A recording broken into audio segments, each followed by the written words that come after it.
মনে রাখবেন, আমরা যদি কথা বলা শুরু করি, বাংলাদেশে আমাদেরকে মোকাবেলা করা এতটা সহজ হবে না।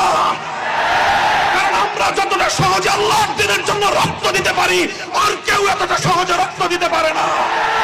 আমরা রক্ত দিয়ে শাপলা চত্বর রঞ্জিত করেছি, আমরা রক্ত দিয়ে হাটহাজারী রঞ্জিত করেছি, আমরা রক্ত দিয়ে শহীদ বাড়িয়া তৈরি করেছি। টেকনাফ থেকে তেতুলিয়া আমরা যে পরিমাণ রক্ত দিয়েছি, ফ্যাসিবাদের মোকাবেলায় আর কেউ এতটা রক্ত দেয় নাই। মনে রাখবেন, আমাদের কাছে এত রক্ত আছে, রক্ত নিয়ে আপনাদের পিপাসা নিবারণ হবে না। আমরা বহু রক্ত দিতে পারবো, আপনারা সে রক্ত পান করে শেষ করতে পারবেন না। আমার নবীর ইজ্জত, ইসলামের গৌরব, ইসলামের মর্যাদা আমাদের কাছে এতটাই মূল্যবান, আমি এবং আমার সন্তানরা সহ আমরা রক্ত দিতে প্রস্তুত, ইসলামের প্রশ্নে আপোষ করতে প্রস্তুত না।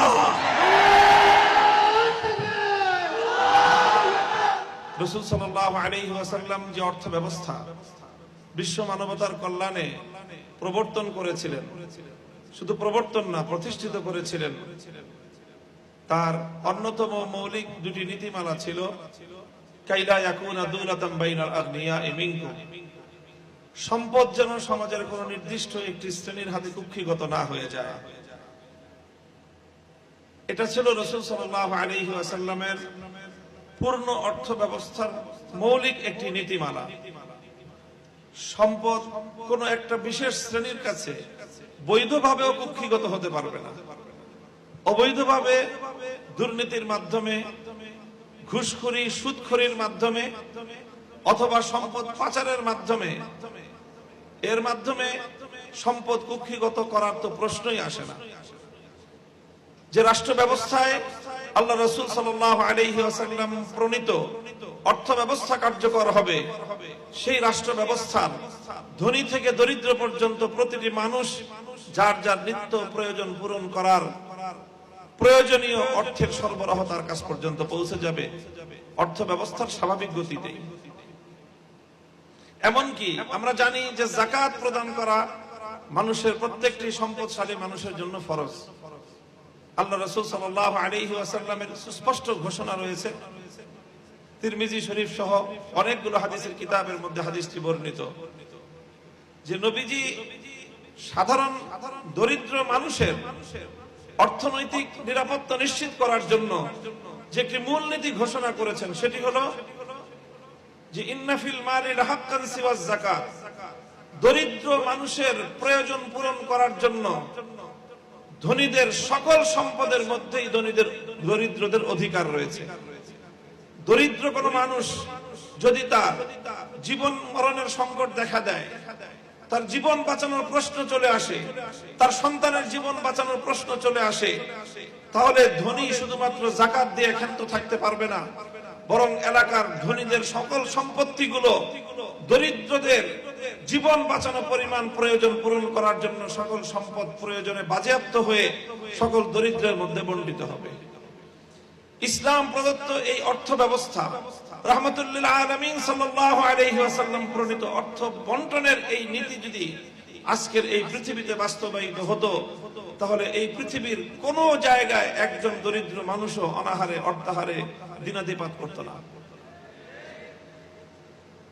কাজেই আজ এই যে অর্থ ব্যবস্থা নিয়ে পৃথিবীতে এখন যে পুঁজিবাদী অর্থ ব্যবস্থার যে পশ্চিমা সভ্যতার কাছে আজকে আমরা পৃথিবীবাসী, গোটা দুনিয়া আজ তাদের হাতে জিম্মি।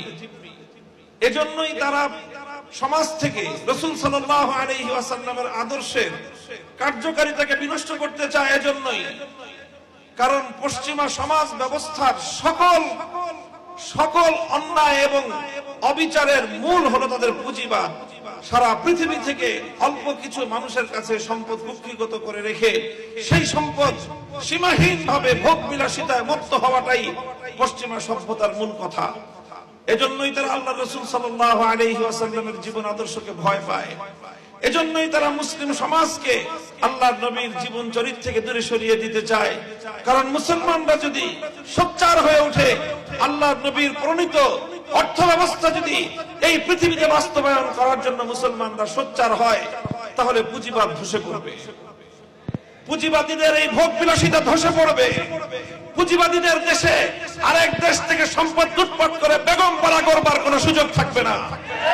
পুঁজিবাদী দেশগুলোর কর্ণধাররাও মুসলমানদের কাছে জবাবদিহিতার কাঠ করে দাঁড়িয়ে যেতে বাধ্য হবে।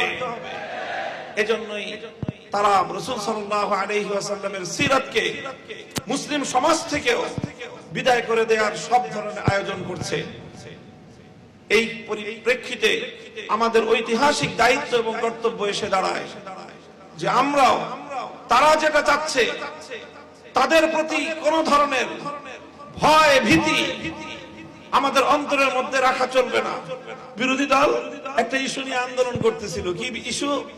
এই যে এই নির্বাচন কমিশনার, প্রধান নির্বাচন কমিশনারকে আমরা মানি না, নাম ছিল তার আব্দুল আজিজ।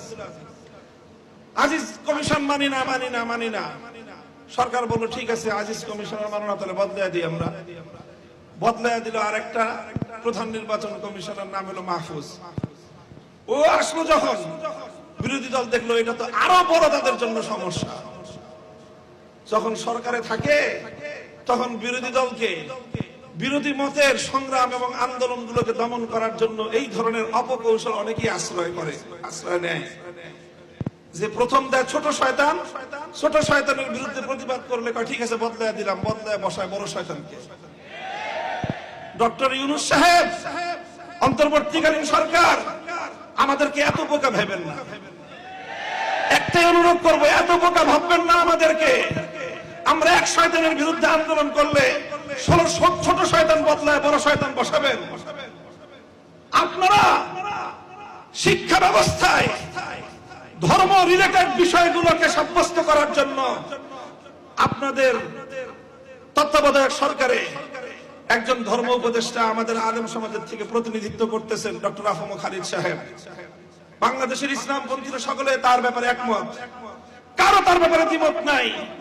এরকম একজন ইসলামপন্থীদের সর্বজন গ্রহণযোগ্য ব্যক্তি আপনাদের পরিষদে থাকার পরেও আপনারা শিক্ষা কমিশনের ধর্ম বিষয়ক স্কলার যখন নিবেন, আফম খালিদ সাহেবকে জিজ্ঞাসা করেছেন আপনারা? করেন নাই। সবকিছু আপনারা আপনাদের মন মতো করবেন, ইসলাম বিষয়েও আপনারা আলেম সমাজের মতামতের তোয়াক্কা করবেন না। আর এরপরে আমরা গলা ফাটায় চিৎকার করলে বলবেন যে হুজুর এত চিৎকার করে কেন? এরপরে ছোট শয়তানের বিরুদ্ধে আমরা প্রতিবাদ করলে ওই ছোট শয়তান বদলায় বড় শয়তান বসাবেন। এইভাবে যদি চলতে থাকে তারপরে আমরা বড় শয়তানের বিরুদ্ধে বলবো না, বড় শয়তানের যারা নিয়োগ দেয় তাদের বিরুদ্ধে আমরা কথা বলা শুরু করব।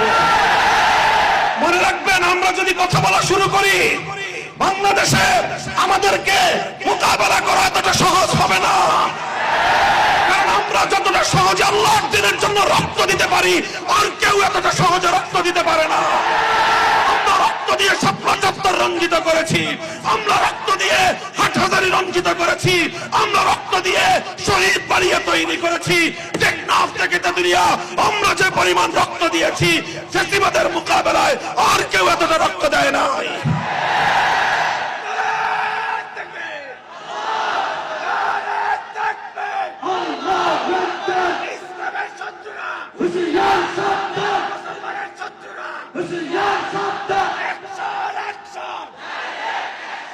ইসলাম কেন্দ্রিক সমস্যাগুলো সমাধানের জন্য যদি রক্ত দেওয়াই হয় একমাত্র পথ, মনে রাখবেন আমাদের কাছে এত রক্ত আছে, রক্ত নিয়ে আপনাদের পিপাসা নিবারণ হবে না।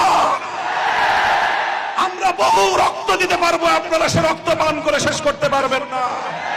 আমার নবীর ইজ্জত, ইসলামের গৌরব, ইসলামের মর্যাদা আমাদের কাছে এতটাই মূল্যবান, আমি এবং আমার সন্তানরা সহ আমরা রক্ত দিতে প্রস্তুত, ইসলামের প্রশ্নে আপোষ করতে প্রস্তুত না।